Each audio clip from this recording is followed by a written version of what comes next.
In this video, I'm going to be giving you 5 tips to improve your character painting so they stand out from your troops on the tabletop. We're going to be painting Trajan Valorous, and we're going to be looking at all sorts of things. We're going to be covering off, building off contrast on the model between different materials such as cloth and armour. We'll be looking at painting better faces where we use some glazes as opposed to a wash to shade, and then we'll be looking at putting some smooth highlights on as well. We'll paint some really basic non-metallic metals. It's not going to win any prizes, but it's just a way of making your models stand out. We'll cover glazing and how you can use that to make your model really pop, and then finally we'll do some wet blending. Again, really basic wet blending, but it does add a little something to model. So let's get painting.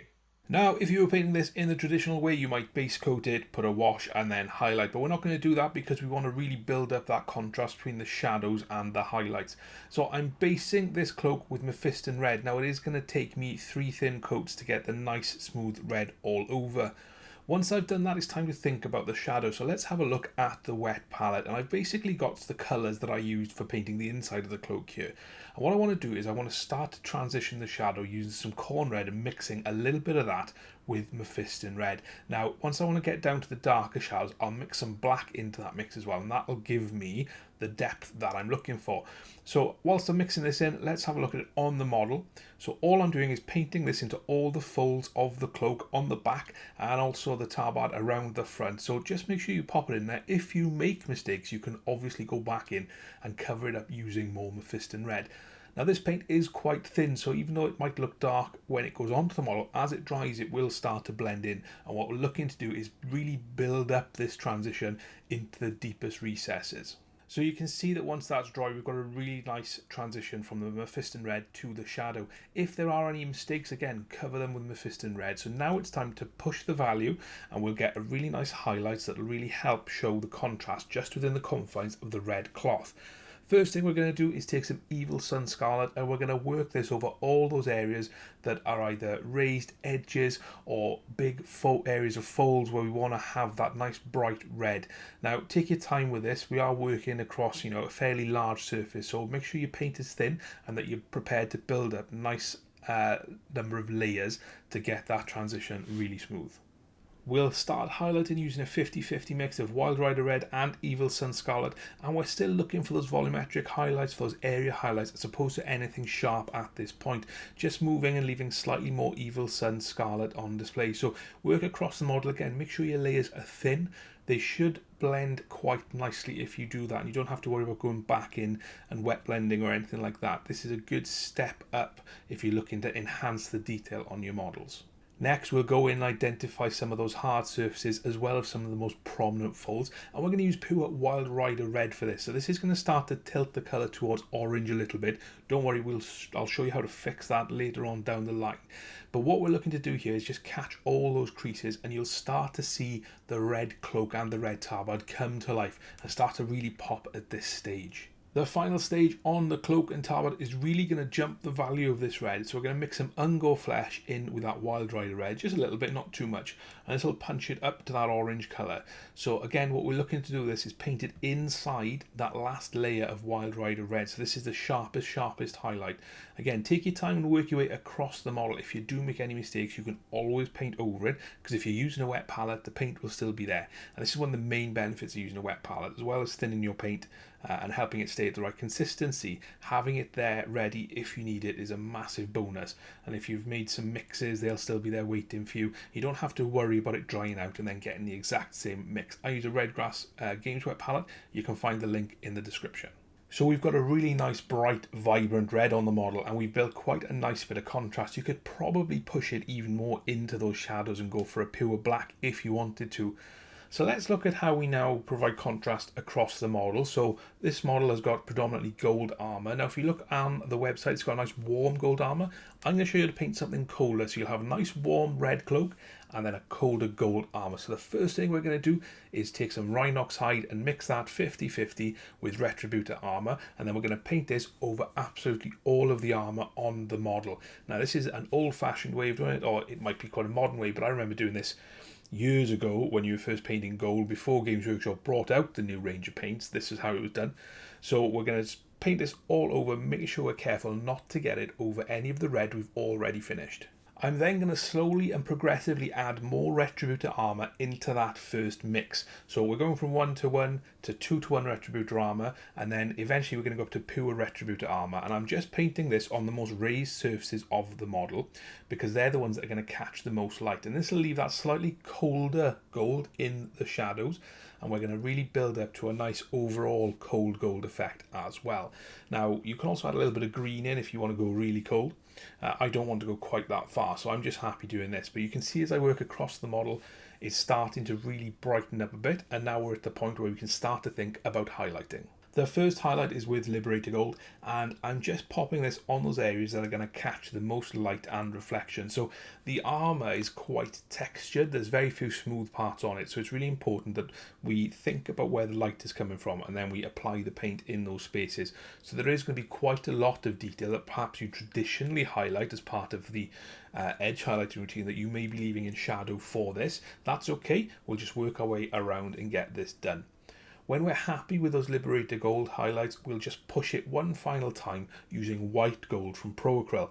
Now, this is one of those paints that needs to have the absolute life shaken out of it, because it needs to be well mixed, but it's a really nice cross between silver and gold. And if you haven't got this, you could try mixing Stormhost Silver with Liberator Gold just a little bit, just to lighten it up.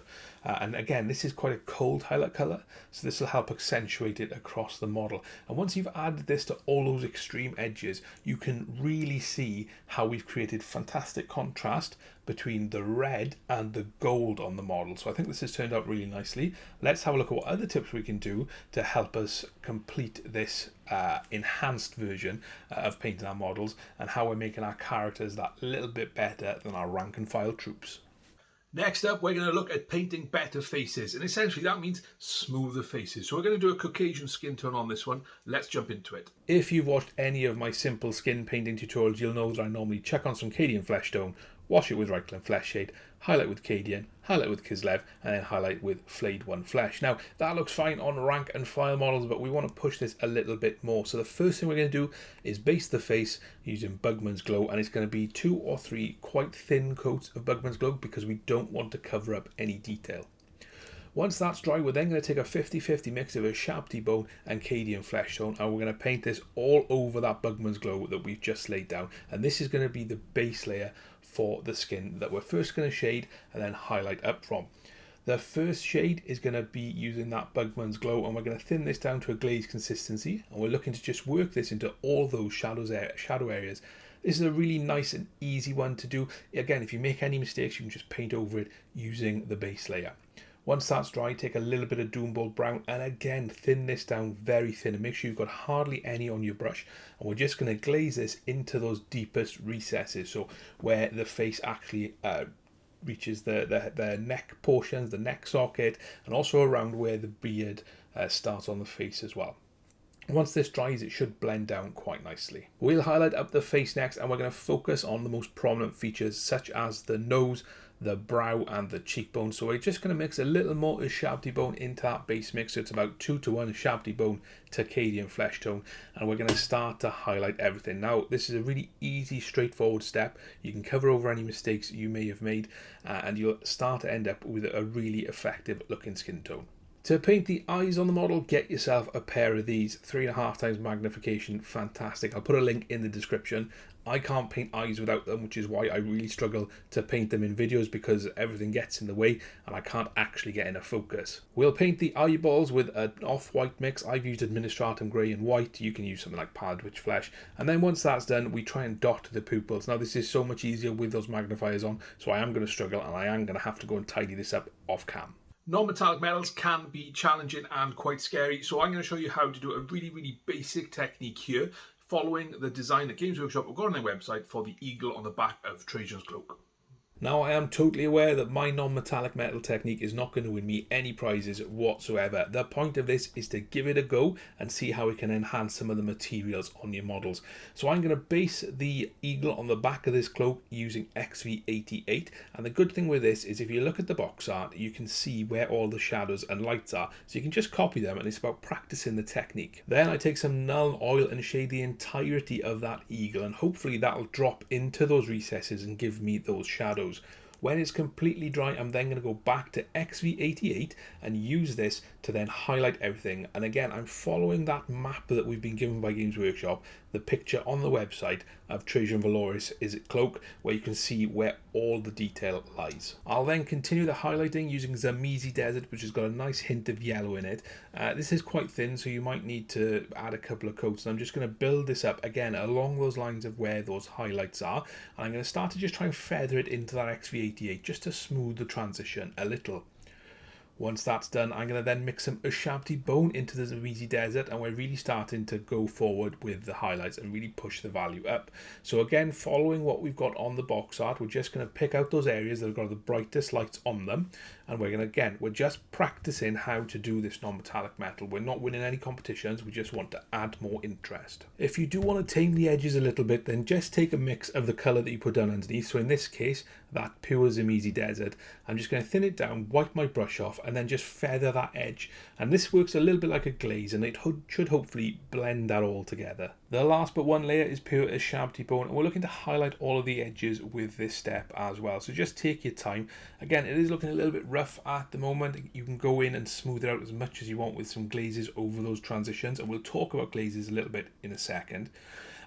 Once that's done, I'm just going to take a little bit of bold titanium white. You can use whatever white you've got. I'm just going to use this to dot in where the gold is going to be the shiniest. And again, I'm just following the map laid out on the box art.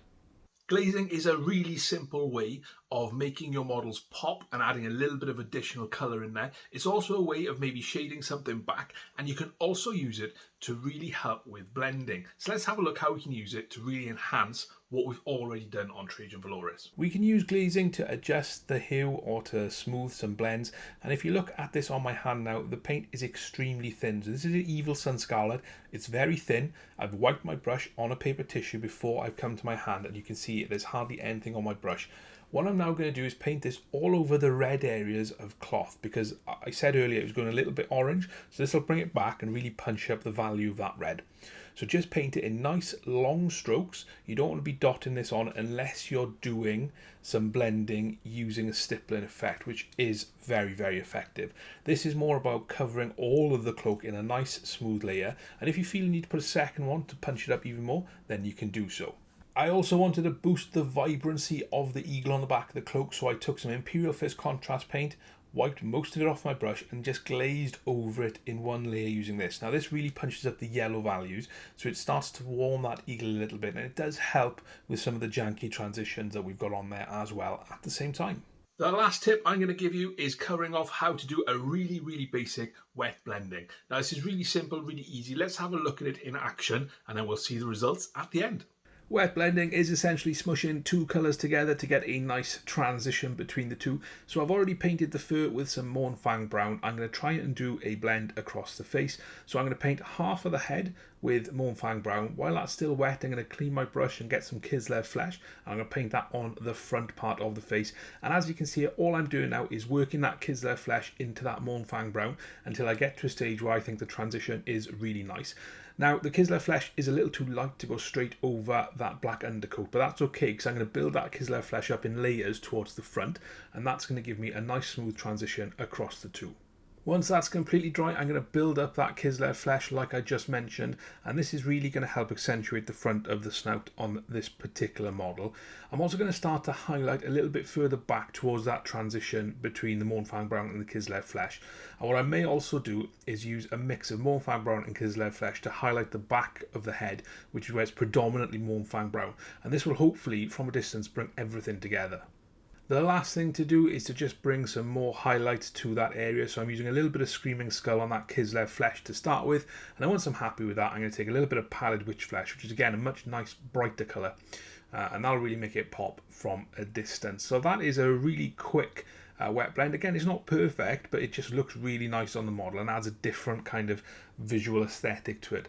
I'm going to go ahead and finish the rest of the fur. I'm just going to use some over brushing. I'm going to use some XV88. Again, not dry brushing, so I've got a good amount on my brush. Then once I finish the XV88, I'm going to go to Tau Light Ochre, and then I maybe pick a little bit out in a lighter bone colour as well. I've used exactly the same technique on these feathers, going from Ulthuan Grey to Gothor Brown to Dryad Bark, and then I've used Gothor Brown to highlight the Dryad Bark. I've used a mix of Ulthuan and Gothor to highlight the Gothor Brown, and then pure Ulthuan right at the bottom, and this just helps build up that nice feather texture.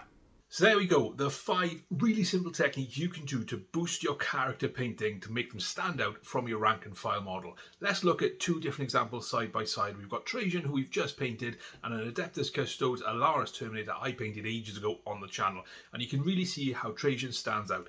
That red is so much more vibrant, and there's a lot more depth to that gold as well. I really hope you enjoyed the video. If you did, make sure you give it a like. And if you want to see how I painted this Custodes, check out this video here.